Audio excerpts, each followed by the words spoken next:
So we're just about to head to the garage, but before we do, one of the things that I've been working on is improving my skills at building custom parts for the motorcycles that I build and share the process with you so that you can build a bike that you can be proud of. Whether that be upholstery, steel fabrication, painting, 3D printing, using a metal lathe, all these things are skills that I've been learning along the way. There's been one tool, or should I say machine, that I've been really looking forward to getting. It's been on my radar for quite some time. And let's just say today is a pretty damn exciting day. So it's currently just after 11 o'clock. My friend Willis is on his way. I have a delivery turning up. It's probably the largest delivery I've ever had yet. Willis is coming to give me a hand to rearrange the garage to make this thing fit. I'm so damn excited, I can't wait.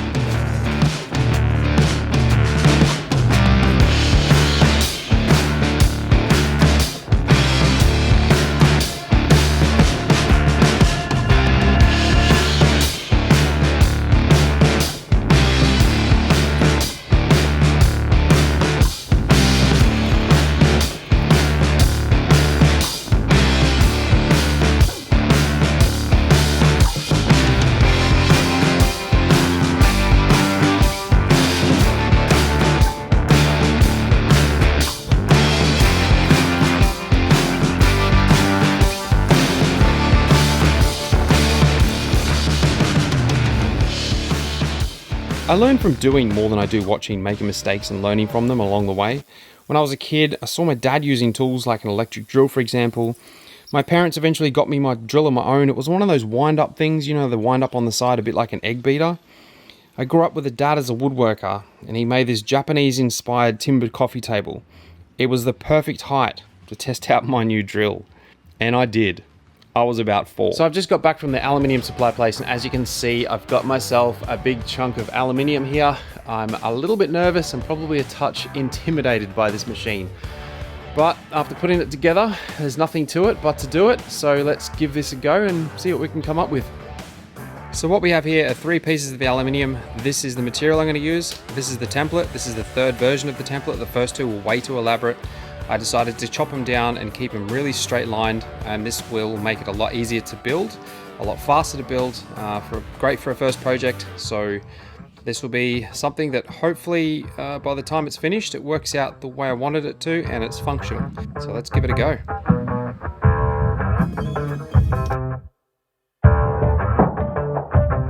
I also want to give a huge shout out and thank you to the guys at Heron Forbes Machinery House. If you're looking for tools and equipment and you're in Australia and New Zealand, this company's been around since the 1930s. They seriously know what they're doing, so highly recommend checking them out.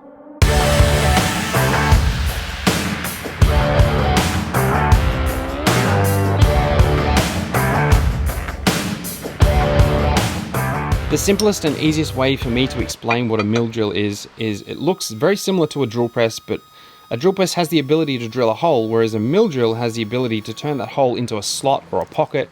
It's going to open up a whole new world to making custom parts for me, and I'm really excited about that, so watch the video. It'll make a lot more sense as I use it. When I was working for a company many years ago, fitting garage doors, I was working on the top run of a ladder, holding my drill in hand, drilling a hole above my head, reaching out with the cordless drill in low gear. That cordless threw me off the ladder. I held on to the garage door track, which I slid down like a fireman pole, cutting my hand right open and hitting the ground pretty hard. You could say that I've learnt some pretty valuable lessons when it comes to using drills and safety. And this is very similar to the drill that I was using. I may have this big new machine, but I'm basically straight back to where I begun. Not really having the skills or knowledge on how to use it, but the fastest way to learn is to just make mistakes. What I'm making here is a small and relatively simple project just to get familiar with the machine, and hopefully at the end of it I'll have something to show for it rather than just a whole bunch of cuts in a piece of aluminium. Okay, so far I've cut the 2 major straight lines. I've stepped it down about 3 times, just cutting a little bit each time. And as you can see from the side there, I still need to do a finishing pass. I think all that little ripply edge there, the chatter, is from me cutting a slot like this. So the cutter is actually working really hard because it's cutting on both sides.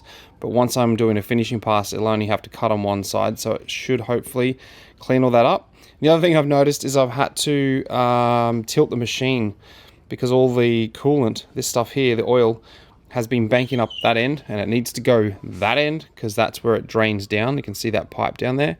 So it goes through here. So I've had to just put a little bit of a block under the one side. obviously, because garage is sloped that way, so if any water gets in your garage, it can escape out the door, because the door is there. So that's something that I had to do. Probably going to come up with a better solution than that, but for now, that'll work. So what I'm doing now is I'm just going to unbolt it and pretty much cut the majority of it off with the bandsaw. I wanted to get stuck into the mill, and that's why I did it this way at the beginning, but I think this will be a lot faster doing it this way. So that stuff that I'm pushing into the blade is actually a wax. It's designed for, I guess, cutting aluminium on a blade like this. You can even use it on your cutting discs on your angle grinder, and it will allow you to cut aluminium as well. Just make sure you use heaps.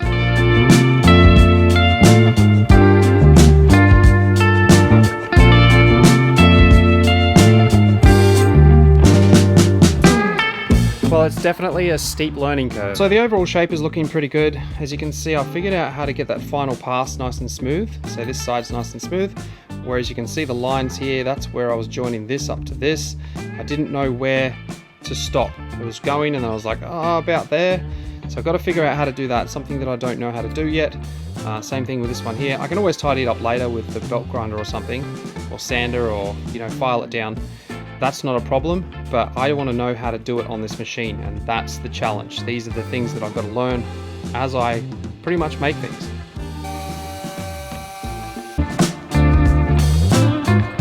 Well, check out how straight that line is. I just spent a bit of time trying to get that perfect, and then this happened while I was cutting. So I forgot to do up these nuts just as I did that final cut. They say it's okay to make mistakes as long as you keep making new ones and don't make the same mistake over and over. So it's at this point where I would be lying if I said I wasn't nervous about what I'm doing. I'm using a thing called a slot drill, which is basically similar to the one I was using before, but it's going to be doing the inside, not the outside. So if I stuff it up, there's no real way of coming back and fixing it, unless I just go over it again. But I can't really do that if I take out too much material. So there's a high chance I could stuff it up. Let's hope I don't. Let's give it a go and see what happens. So all I've done so far is bolt it together and give those tight little radiuses a bit of a tickle up with a belt grinder. And really happy with how that's turned out, but the overall shape isn't something that I'm really happy with. I was not really expecting to do anything like this shape. It's the straight lines, which is what I wanted for a project on the mill, and that's exactly what I've done, but I just hope that the next step changes the shape ever so slightly, because at the moment I'm not really excited about how it looks. So after taking the bolts out, I realized that I've made a mistake already. The center line for where the bolt was is now not in the center, it's more down the bottom than it is up the top. So that's kind of upsetting after all that work.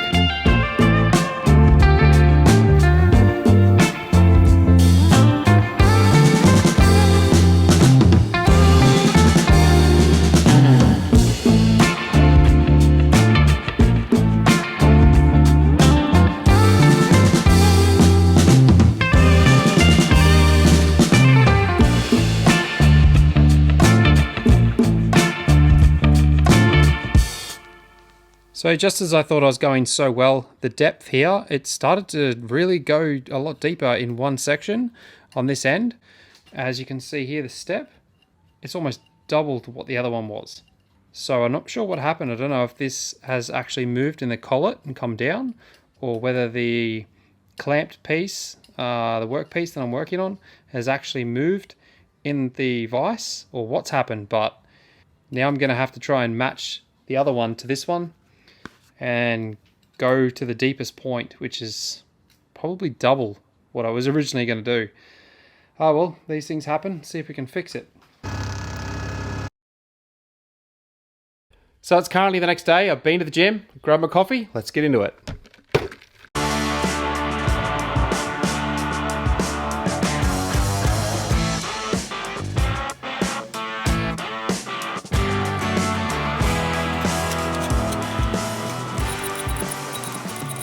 I'm using the metal lathe here to make a couple of small spaces for this project, and I want a thread through the center. So what I'm doing is drilling a hole through the center and using a tap to make a thread. Whenever you're doing this, try and keep that tap as straight as possible. It's convenient for me on the lathe because I can use the chuck at the end of the tailstock to keep that nice and straight. But if you're doing it by hand, just keep in mind they do tend to wander a little bit.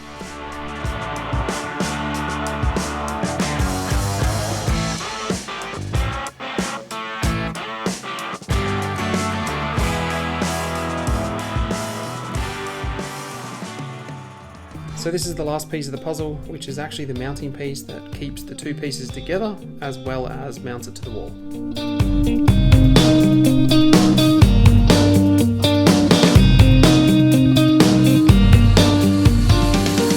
So what I'm doing here is I'm just giving them a quick blast so that I can get a consistent surface over the entire thing so I can see the machining lines.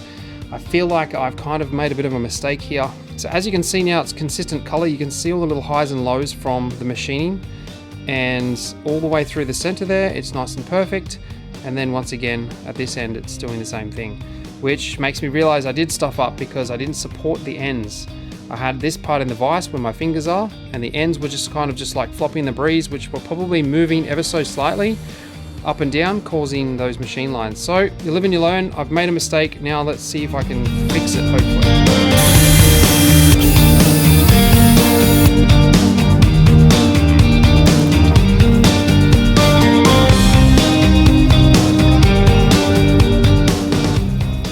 Well, it's a hell of a lot better. It may not be perfect, but I've just got to keep in mind that this is still a practice project. So that's going to do for now. And a helmet's going to be over it most of the time anyway. So let's assemble this thing and see what it turns out like.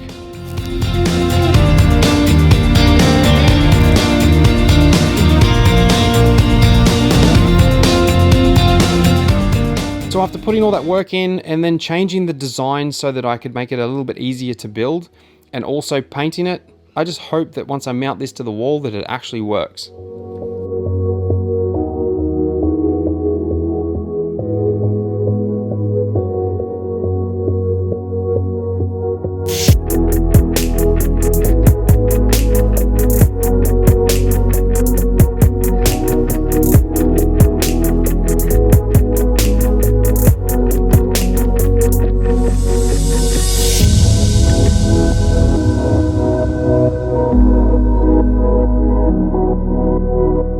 So I must say I'm quite impressed with how that turned out for my first attempt of using this machine. I know it's not perfect, so there's plenty more to learn and plenty more to build, so stay tuned. But until then, check out this playlist that I put together, a few more fabrication videos I think you'll really enjoy.